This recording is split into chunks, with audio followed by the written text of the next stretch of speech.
Good day mga ka-tech at mga ka-DIY. So for today's vlog, ang ating gagawin ay isang monitor. Yan, near field monitor na Behringer MS-20.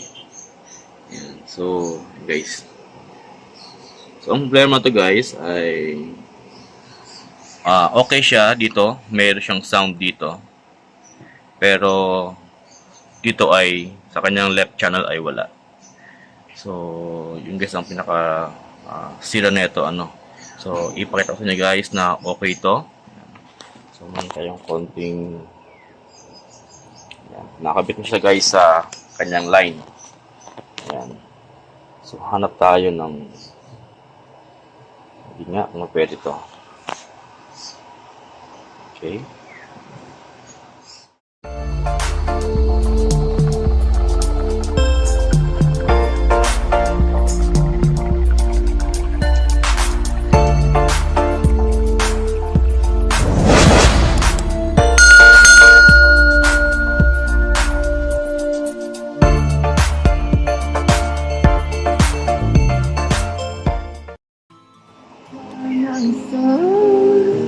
I'm undefeated. Oh, jumping out of my skin. Pero dito wala siya. I believe it. Ayan guys. Oh, the past is everything we want. Don't make us. Ayan. So ito guys ang problema. Kahit na na-connect na siya dito. Ayan. So okay naman yung ating cable na ito. Test ko na rin yan.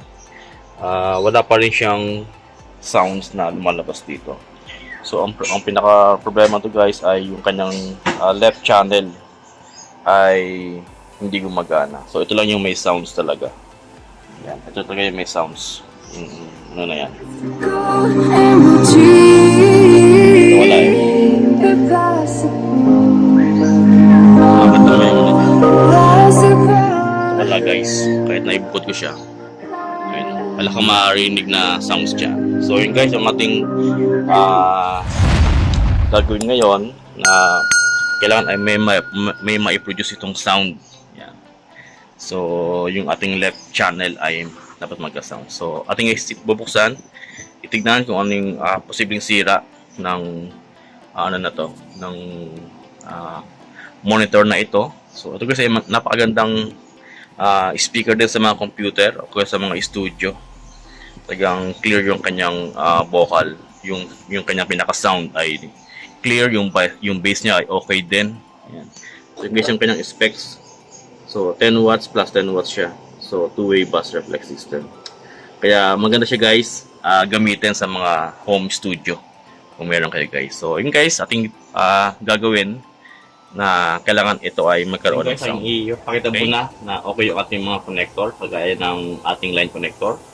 Kasi dito guys ay kapag hindi okay yung ating line connector, talagang may possibility na walang lumabas ito sa akin ng left speaker kung sira yung kanyang pinaka linya dito. And ano din i-check itong pinaka ano niya, RCA cable. Ayan. So ating check to pareho para ating makita guys na para makita nyo rin na okay yung ating mga cable. Ayan. So okay. Ating mo siyang i-test. Ayan. Okay. Ayan tayo. So beep sound. Oops. Beep sound tayo guys. So una yung sa baba. Ayan. At yung sa baba niya rin. Okay. Sa pangalawa. Okay. Sa dulo. Ayan. So ito yung makikita guys na okay siya. No? Dulo. Sa pangalawa. Then sa baba. Okay. Okay yung ating stereo cable na ito. Na line. Then, ito yung ating RCA cable. Ating i-check kung okay siya. Siyempre, di ba? So, sa ground muna. Yan, ground siya. Ayun. Okay siya. Pinaka gitna. Ayun. Para guys, makita niyo ulit. Ayan. Okay siya guys. Yan. Ganda. Yan. Okay siya guys, no? Talagang ating nakikita ang problema ay yung kanyang pinaka left speaker. So ating guys titignan yung problema. Pero hindi na, ito guys ay hindi natin bubuksan kasi speaker lang ito. Mukhang hindi dito yung problema niya. Ano? Ating mo nang i-test itong yung pinaka left channel nito. Kung okay yung kanyang pinaka circuit papunta dito. Kasi ito ay speaker lang siya. So kung ito man ay may sirang speaker niya, kahit paano meron siyang konting distorted sound, or it's either na yung bass niya o yung kanyang tweeter ay at least mag-produce ng sound. So guys, yung ating bibigyan ng focus, ating bubuksan yung pinakalikod niya.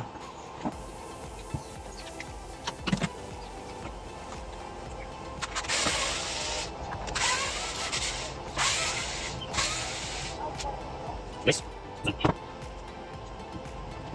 So, balik natin yung video.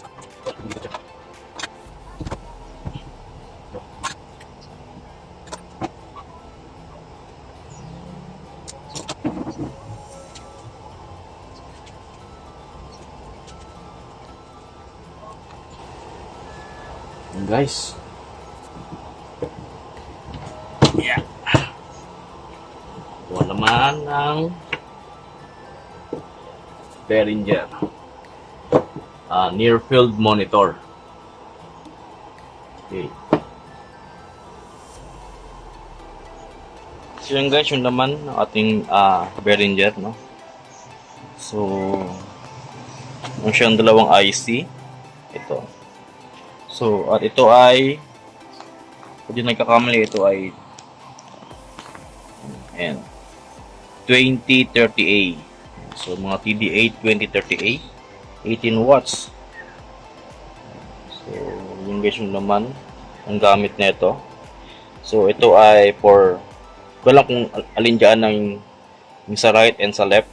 Pero mukhang ito ay nahati sa left and right. Yung dalawang ano na yan. TDA na yan. 2030 na yan. So, yung guys, ang kanyang pinaka-circuit na. So, ating bubuksan, tanggalin muna para ating matest kung ano ba yung posibleng sira ng amplifier na ito.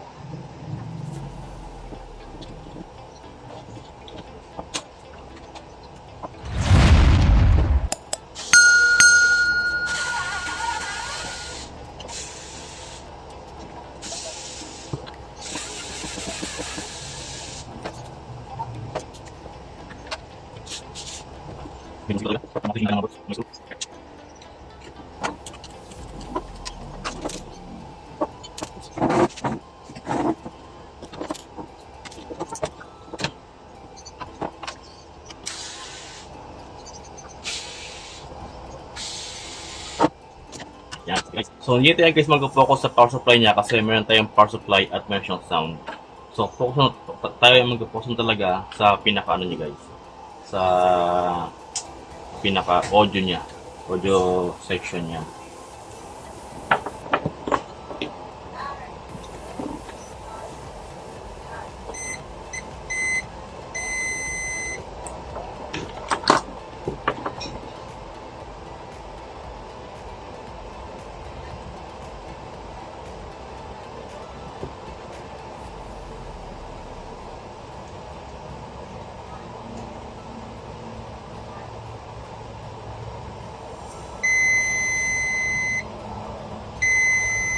Okay. Simula dito.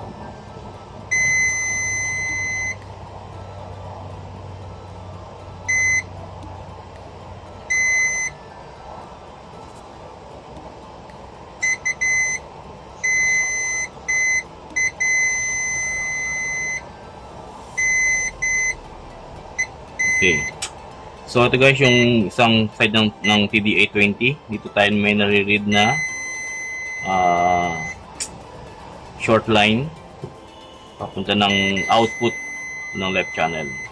Ang number 4 kasi ang output guys ng TDA So out ko siya papunta ng speaker. Ito siya, number 4. So ito yung number 4 naman ng kabila.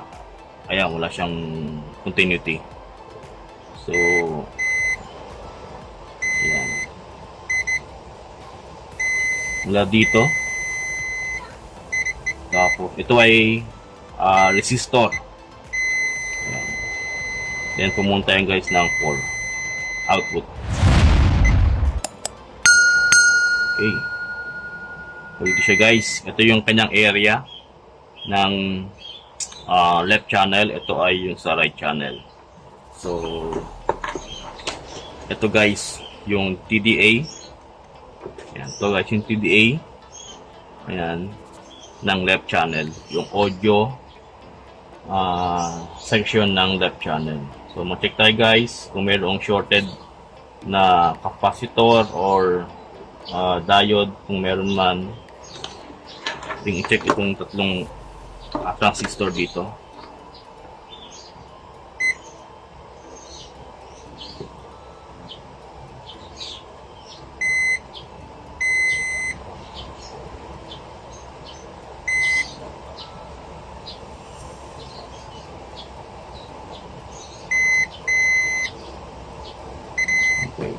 Okay. So yun guys, dito tayo mag-focus. Mag-check muna ako guys ng mga shorted or mga component niya. Baka may mga short or open. Kaya wala siyang nag-produce na sound. So yun guys, na-check ko na siya, no? Okay naman yung mga immediate parts niya, yung mga capacitor natin.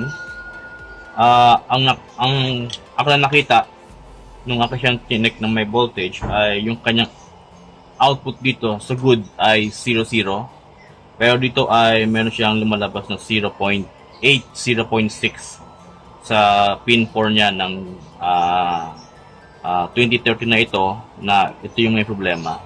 So yun guys, and then check ko naman yung ibang mga capacitor niya ay okay naman, walang shorted, at okay din naman yung ibang mga ano niya, kagaya ng resistor. So yun guys, ating munang papalitan muna ng itong pinaka audio IC niya 2030, kasi mukhang ito yung nakita kong may problema, kasi yung mga surrounding component niya ay okay naman, wala naman ako nakitang problema. At yun nga, ating munang i-try na palitan yung kanyang pinaka audio IC dito. Ito lang naman. Okay.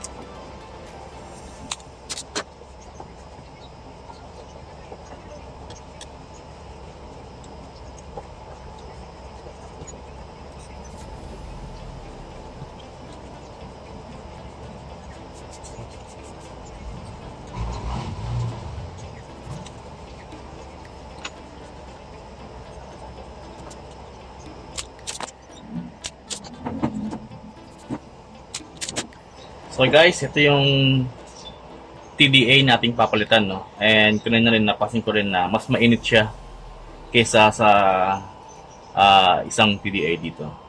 So ito guys yung ating papalit. Yan. So TDA 2030A. Ito ay D2030A. So parehas lang naman siya guys. So ito yung ating papalit dito. Okay? So guys, ito na yung ating bagong TDA. Ito yung ating luma. May kabit. Then ating i-test kung mag-okay siya. Bigyan tayo ng silicone compound.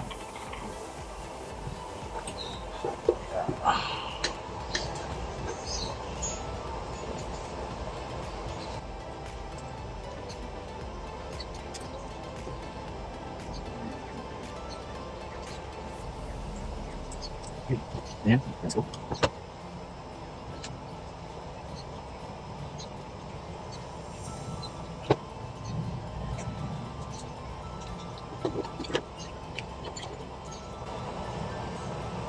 Okay. Saka natin hinangin.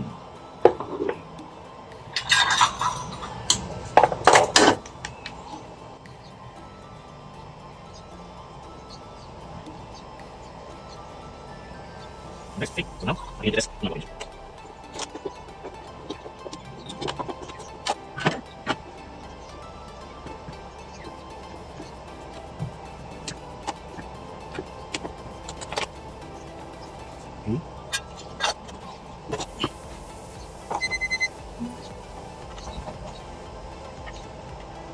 In, out. Ayan guys, oh, meron na siya, oh. Takes 1,000 lives, then it's Hanap tayo guys ng hindi, hanap tayo ng hindi makopyright. Susunod na lang sa aking All new Jollibee Chicken Nuggets. Daming nagagawa on the go. Sarap. Good day mga katek at Ayan. mga ka-DIY. So, for today's vlog, ang ating Ayan gagawin siya, ay guys. isang Daiichi na portable active speaker. So guys, Daiichi. So Plano yung yun battery. guys, kita ko sa inyo guys, no? So yun guys, Ayan, oh. Ito yung left channel. on natin. Ayan. Ayan. Wala siyang display or any sound na may kinalaman sa ano So yun guys. guys, yung ating left channel, may sounds na siya, oh. So yun guys, ating Ayun na, wala gagawin. siyang sound. At titignan kung ano yung posibleng sira ng amplifier na ito. Diba? Ayun, oh. Ayun, oh. Ayun, oh. Magalaw.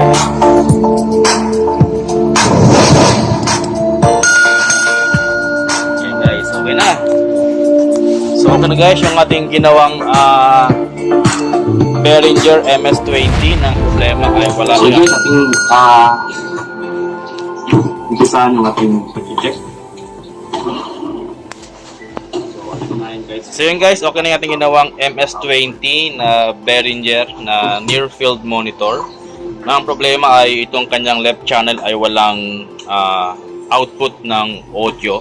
Then nagpalit tayo ng audio IC niya ng left channel ay nag-okay na siya.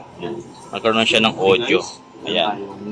So yun guys, syempre ating chinek din yung mga component niya.